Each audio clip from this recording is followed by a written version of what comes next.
Habitat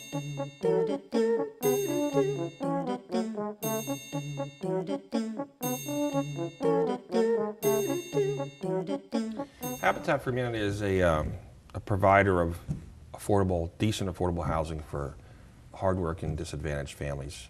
And it's a volunteer model, so majority of what is done by volunteers, and it's a local mission for us, and therefore it's the community coming together in a large-scale collaborative effort to build homes. And this program really gives opportunities to people who wouldn't really have an opportunity to be a homeowner.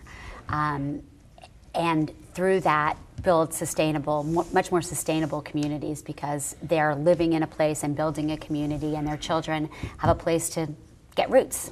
We've built about 85 homes so far, and we've never had a foreclosure. So we're working with the types of families that are some of the toughest cases that couldn't get a loan through any other program. We mentor them and help them to be successful in long-term home ownership. What does that mentoring mean? And I think I know that it also continues after they move in, doesn't it? Well, it's a process of a year or two of a mentoring program where they learn budgeting, home ownership. They help to build their home, so they learn home maintenance, good citizenship. After they move in, they just become what I call part of the larger Habitat family. So we're there as a resource for them, but really at that point they're able to stand on their own 2 feet and make a successful place for their children to grow up in. Yeah, and you know, as we continue talking, I hear you brought some pictures to illustrate what we're talking about, and so we might see some of those on the screen now. The Habitat is also an international organization, right? And but we're seeing some on the screen now. These are the kind of Habitat homes you're building in the Lehigh Valley right now, is it? Yes, this is a block of homes that we started. Last year we completed the first set of 12. This is a 40-home development that we're going to be putting in up there.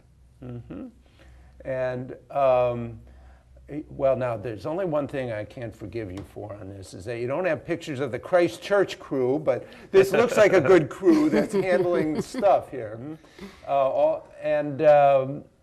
Does everybody have to be a skilled carpenter to work on your crews? No, I wasn't. So. If you look at the pictures, you'll see, and I think that's one of the really neat things about a Habitat build, is that there's a diverse group of people who are involved in the build. So there are college students involved, there are seniors involved, there are women and men and people who wouldn't necessarily be interacting with one another. Yesterday, we had a build where we had folks from a financial services institution and a church, and those people, their paths might not cross had it not been for this opportunity. So it builds, again, the sense of a larger community, and investment in the greater Lehigh Valley, I think, is very important. Yeah, as I say, it's much different than helping out a nonprofit that maybe does an after-school program, where you sit down with a kid and you're helping them do their homework afterwards. You're kind of hoping on the long term that this is going to have a positive and lasting effect on this child, that the child's going to learn to read or do better in school. But a home is so tangible, and it's such a life-changing thing for a child. So if you just come out, you just raise one wall, you're going to see that for many, many years, and a child's going to have a safe and stable place to live and to do his homework. So. And there's roles for volunteers in a variety of ways in Habitat, aren't there? Well, we talked about the role that folks who are interested in building can play, but certainly we utilize a lot of volunteers in our office functions as well. So we have folks who have interest in marketing, or they're professional fundraisers and they have ideas, or they're attorneys and they're bringing those ideas to the table.